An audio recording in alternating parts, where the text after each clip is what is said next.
Hey y'all, good to see you here again on Grassroots Gardening. We're down in the big garden again today. Dad's on vacation. Him and Mom are down in Myrtle Beach, South Carolina, living it up. So we get to play in the garden and do whatever we want this week. I guess as long as he doesn't see any of these videos, we'll be okay. But we're not gonna do anything too crazy. We didn't have time to plant the squash and zucchini the other day, so we're gonna throw that in the ground right now. Maybe these cucumbers over here, but I wanted to just give you guys a quick garden update. Hopefully the wind is not howling on the microphone too bad. The weather has been crazy here lately. Super high winds yesterday and today, bringing in a little bit of cold. We've had a lot of rain. It's just been up, down, typical South Carolina spring. But anyway, without further ado, let's get the squash in the ground and get it growing. We've got 8 squash plant down here. This is the yellow crookneck that we got at Grassroots Nursery the other day. So we're gonna plant 8 squash, and we've got to see 1, 2, yeah, I was thinking there's only 3. Actually, this cell's missing his zucchini, but there's 2 in this one. So we'll see if we can separate these 2 out and make us 4. So 8 squash and 2 zucchini. I moved our string over from the peas. Now squash gets really, really big. So we had to move over just a little bit further than we normally would. But I'm just gonna come in here and dig a hole right there. I'm gonna go ahead and move down about 2 feet, staying in line with my string. And we're gonna go about every 2 feet because squash plants, the canopies get huge on them.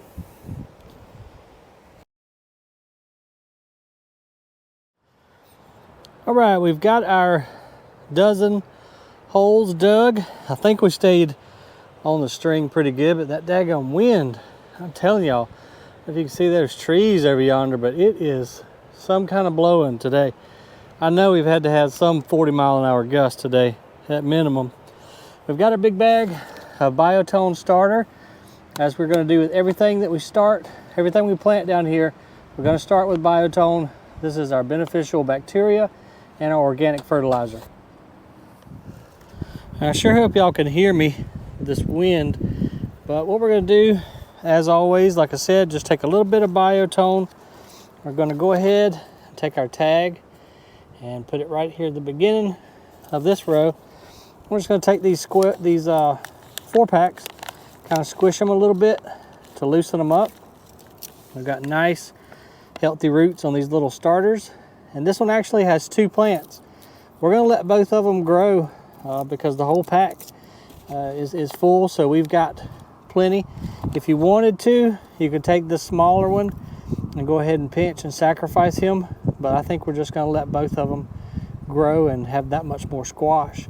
So we've got our biotone in there. I'm going to put some of the native soil back in the hole, mix it around, and we've got that long root hanging there. So I'm just going to dig down, put that long root in there, cover him up, and then bring the soil right up to the same level of soil that was in the pack. We're not going to plant these deep like we do tomatoes. We got a little weed right there. So not like tomatoes.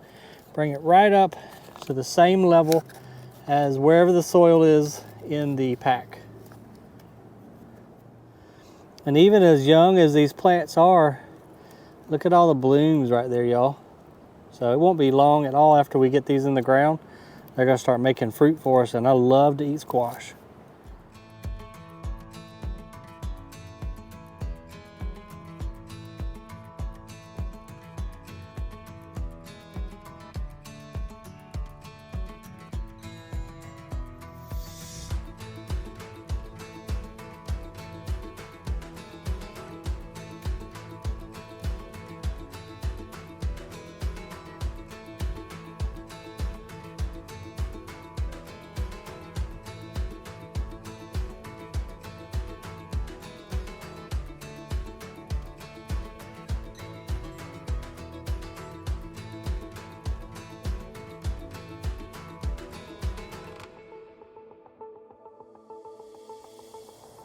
So now that we have all 8 of our crookneck squash plants planted, we're going to come on down here, and zucchini and squash are very, very similar. So we're going to plant these in the exact same way that we did our squash. Already got our biotone added to the holes. We're going to pop these 4 in, and let's go see if we can find a home for the cucumbers. first off, let's go ahead and put our tag right there so we know where the zucchini starts. And then let's take a look and see, we need 4 of them, because let's see if we can go ahead and gently, without killing one or both, we're just going to kind of pry it apart just like so. And I think we're going to be fine. Just kind of feeling the roots of each one, wiggle them apart a little bit, and we've still got great root systems on both zucchini plants here. Push our dirt in the hole a little bit, mix up our biotone, and bring our soil right up to the same level as it was in the pack. We're gently just going to press it down with this wind. I don't want it blowing over, but we don't want to, super pack it either, where it, can't breathe well and water can't get down and all that good stuff. While we're over here with our zucchini plants, if you guys notice, we have got a ton of weeds already starting to sprout up. This is nutsedge. We could spray a product called Sedge Hammer. It works really well, but I really want to try to do all organic if possible. But look at that stuff spreading. It's a horrible weed. It pops up so quickly. But we're just going to try to till it and hoe it and try to keep it down. We'll spray if we have to, but I'm feeding all this food to my family, eating it myself, and I really hate to use chemicals. So we're going to try our best. If we stay diligent and weed down here on a regular basis, I think we can knock it out, but it's a horrible little weed. All right, I'm looking around right now to see where I want to plant these cucumbers. Cucumbers are a vining plant, so you have to give them, well, you don't have to, you can let them go on the ground, but they're going to go everywhere. You want to give them something to climb on. So what I'm thinking is, why don't we come over here, since we've already got us a little bit of mulch, that we can mulch around them, plus that sprinkler head right there, which, by the way, we just got done redoing each one of the sprinkler heads, put new pipe and a new Rainbird 5000 sprinkler head on the top of each one.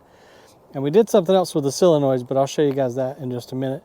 But anyway, I'm rambling. What I'm trying to say is, that sprinkler right there, we could easily have him spin around and irrigate this area right here. Our fence is kind of broken anyway, so I don't think it'll really matter. Hell, maybe it'll help cover up the broken board. But I say let's put our cucumbers right in here and let them climb right up this fence.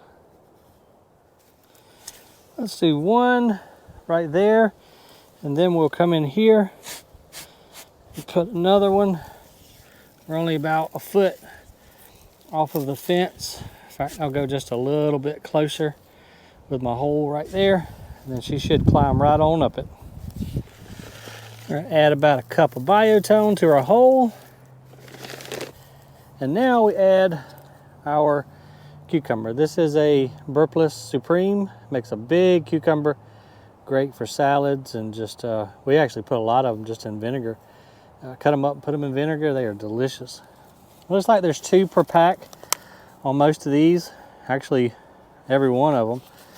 So we'll have 2 plants per hole. I'll move you guys down the shovel a little bit. I got y'all clamped onto the shovel here so you can see what's going on, and so my big head doesn't get in the way. And so I'm just taking some of this native soil that we just dug up to make our hole. You can see our biotone getting mixed all in the soil there. And then we're just going to take and place them right there. We want it again to be the same level as the soil around it. So let's go ahead and bring in the soil that we excavated.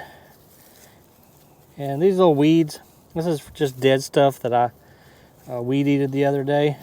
We're going to try not to get that down in the hole, just because it'll create a void and the dirt can dry out and the plant can be a little bit more thirsty. We'll get all that stuff out of there, and then just nice and lightly tamp our soil back around it. Then now I'm going to go ahead, since we're close to this fence, we can't get the rototiller up in here, so I'm going to bring in some mulch right now, and we're going to mulch heavily around it. That'll keep the soil nice and moist and keep our weeds down, hopefully. So we'll just take and make us a nice little ring right around the plants.